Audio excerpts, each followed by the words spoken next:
موضعي النساء والكون. تمام؟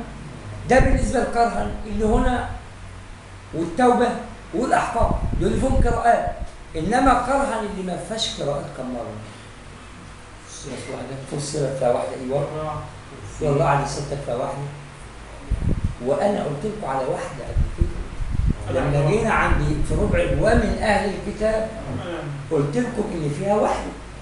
مش أنا قلت لكم لما جينا نتكلم وله أسلم من في السماوات والأرض طوعا وكرها؟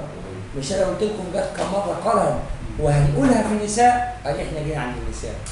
يبقى كرها أو كرها اللي في القرآن كله كم واحدة؟ سبعة. اللي فيهم قراءات؟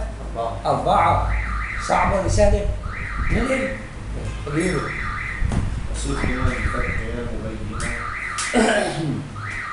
الكره والكره بمعنى واحد لأن لغتين له عدم الإيه؟ أو عدم كمل. وصف دماء بفتح يا مبينة. مبينة اللي هي الزغنطوط اللي هي الوحدة، وفي مبينات جمعها. بيقول لي مبينة، جماعة قالوا هنفتح ياء مبينة، وجماعة قالوا مبينة. تمام كده؟ ها؟ طيب ايه الفرق بين مبينة ومبينة؟ فعل مش مفعول، مش كده ولا ايه؟ ها؟ فقال لي ايه؟ وصف دماء بفتح يا مبينة حيث وردت ولا في الصورة دي؟ حيث وردت. لفظ مش انت بتقول احنا في الفرش والفرش لازم يأيده لي، عايز يطلق الجمع ما في جمع بس. لا ما هو في الله بيقول ايه؟ بيقول علم ان مبينه حيث وردت من امرين. هو قال واحده قال لي لانه قال والجمع وليس في الصوره جمع، فعلم ان مبينه حيث جاءت ومبينات حيث جاءت. لأنه أدي حاجة. رقم 2 لأنه نكر مبينة، والتنكير يفيد الشمول العموم. تمام؟ بس الأولى أن يقام العطف على الجمع. ده اللي صوغني إن أقول حيث ورد. ومن ستر ربنا عليكم لو أنتم برضه ربنا من عليكم شوية كنت قلتم وعلم الإطلاق من تساوي الفرد والجمع، فقد ورد عدد الفرد في القرآن 3 مرات وعدد الجمع 3 مرات ولا فرق بين هذا. يبقى مبينة جت كم مرة؟ 3 مرات. ولا هنا الأحزاب طلاق بدعان. طب مبينات 2 في النور 1 في الطلاق.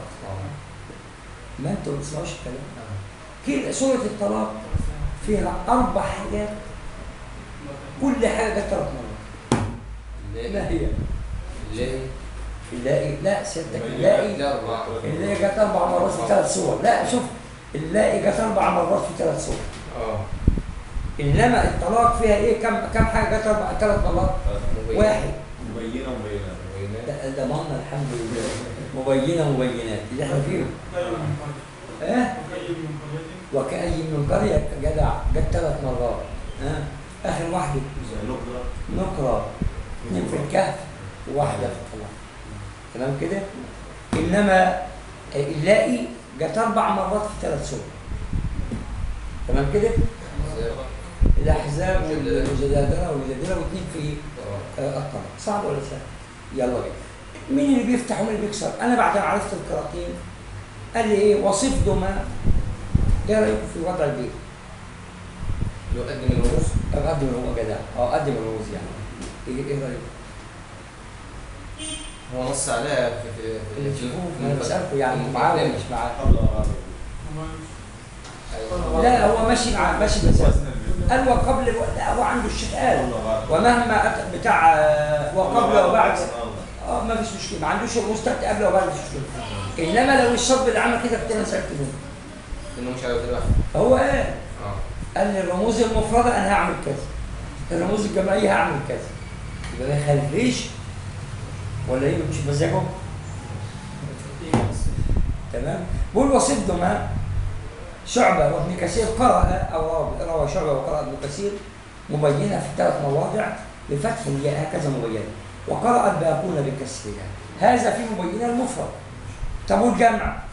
وكسر الجمع والجمع حلم صن والجمع حلم صن حمل.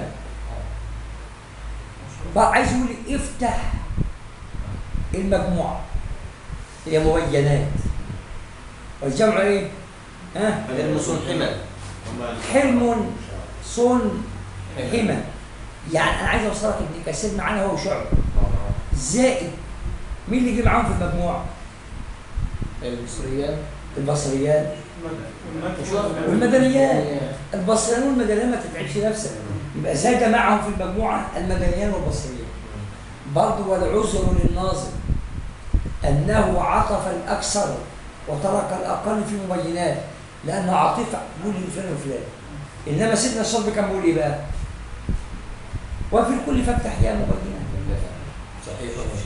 شوف وفي الكل خلي بالك ما عطفش وسبب تقول يا حصر تخمن تقول اصل ما دام عطف فعلا وفي الكل.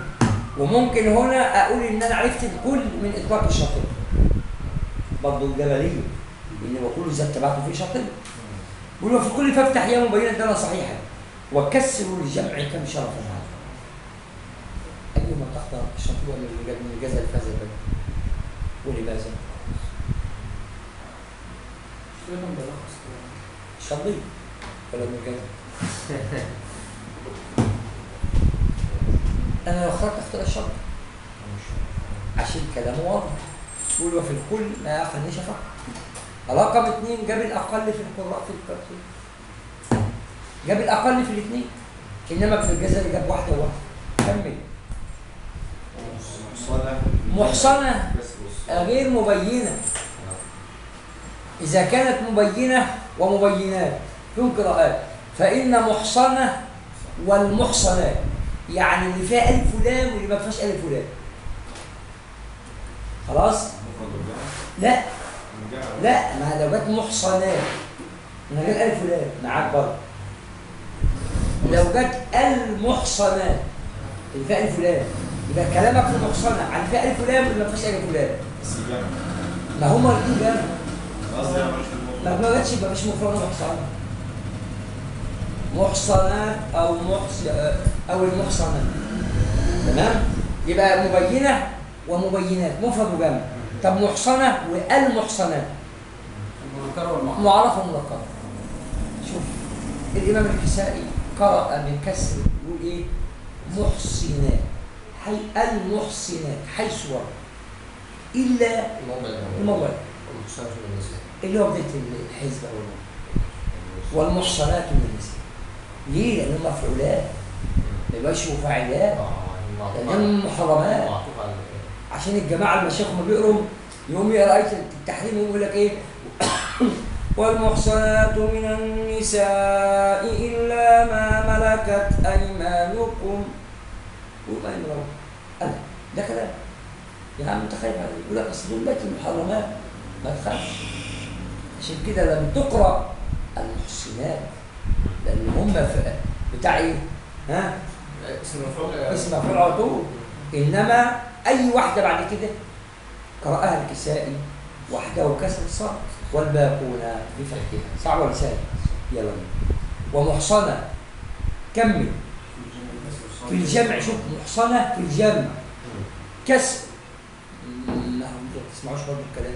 محصنه وما قالش المحصنات، قال للجمع سواء معرف او منكر. طب مش عرفني لما جاب محصنه كده منكره تفيد الشمول والعموم. عشان كده ايه؟ قال لي لا الاولى قرأها بكسر الصدر الكسائي والباقون بفتحها. يلا بينا. احصلنا واحلنا. ما هو الشيخ هي احصلنا الاول ولا احلنا؟ احصلنا ابدا في النصب احل اي الاولانيه بتاعه محصنات فيها واحل لكم ما وراء ذلكم. الايه الثانيه فمن لم يستطع اخرها ايه؟ فإذا أحسننا قال لا أمال الشيخ عمل كده ليه؟ نوه عليه هو العادة بتاعته اللي يمشي بالترتيب مع إني أحسننا ضم وكسر وحل ضم وكسر تبع الكلمة مشكلة الألفاظ. أبقى جدع مشكلة بين الألفاظ. حسن العطف منها بأمرين مشكلة بين المحصن وعدم الإيهام. لو إنها توهم لو عندك كذا أحصنة وعايز واحدة منهم لازم يرتب. لو عندك كذا أحصنة في الصورة وعايز يعمل لازم يرتب. إنما ما عندوش إلا هي. رقم 2 هو بيتكلم على محصنة قال برضه خد أحسننا القراءات اللي باب الإحصان كله كأنك لو سئلت ما القراءات في باب الإحصان يبقى عندك محصنة وأحصنة. تمام كده؟ محصنة كسر وفتح أحصنة ضم وكسر ضم وكسر أحسننا دي مين بقى؟ على كهف سما وفضل مين؟ فضل شفا فاضل الله يكرمك فاضل صحبة. ما انتوا لو حافظين الشاطبية قال ايه؟ وفي أحصنا عن نفر العلا هم برضه ساب صحبة اللي سكت عنهم في الاثنين صحبة. انتوا مع الشاطبة ولا مع ابن الجزري؟ مع ربنا. كان المفروض ابن الجزري طلع ناصح في ديت ما هو دايما قال ايه؟ احصلنا ثم اكسر على كتف السماء على ما هو ما كده ابن الجزر ما هو ابن الجزر قال اهو مش قال احصلنا ايه؟ ثم اكسر على كتف السماء. لا كان قال ايه؟ كان جاب صحبة.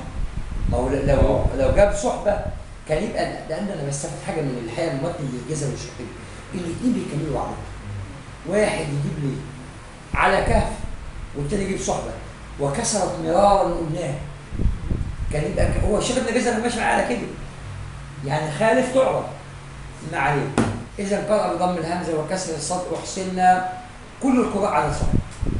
الشيخ قال على اهل سما اقول انا نكتبهم بقى اهل سما وبيعملوا حفظ فتكون قراءه صحبه احصن بفتح الهمزه وفتح الصاد على البناء للفاعل. ومثلها شوف الشرط هناك خلي بالك جايب احل قبل احصن انما ابن الجزر عكس. طيب بقول احل ثم صحبا ايه ده؟ اولا هو قال لي وعطف ايه؟ بقول احل صب صحبا ضم وكسر ده مفيش علاقه.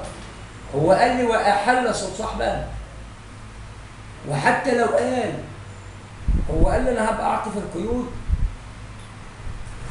ولا انا بعطف القيود خليكم ماشيين بالبقى. هو قال لي انا هبقى اعطف القيود خلي بالك وحتى هنا ما جابش واو عاطف. اعمل ايه؟ الطلب بتاع مالك ومالك لا بالاطلاق يعني ايه هذا؟ ولا قال احل صوت صحبا قال احل كمان يعني جاب المشكله. بقول احل صوت صحبا يعني ايه؟ واحل لكم ما وراء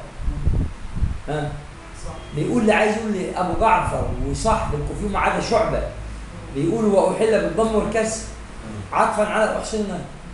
ما معنى الكلام كده؟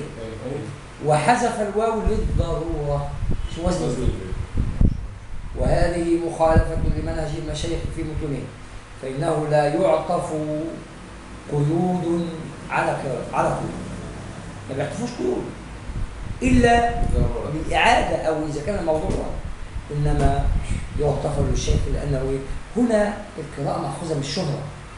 في عندي حاجه اسمها شهره فاكرين لما كانوا بالشهره اعتبر ما الشهره هنا انت عارف احسننا فيها احسننا واحسن ولما اقول لك احل واحل ولا سيما اذا ذكر لك حفص وقراءته مشهوره انت تعرف حفص بيقول ازاي يقول واحل واحل خلاص يلا تمام.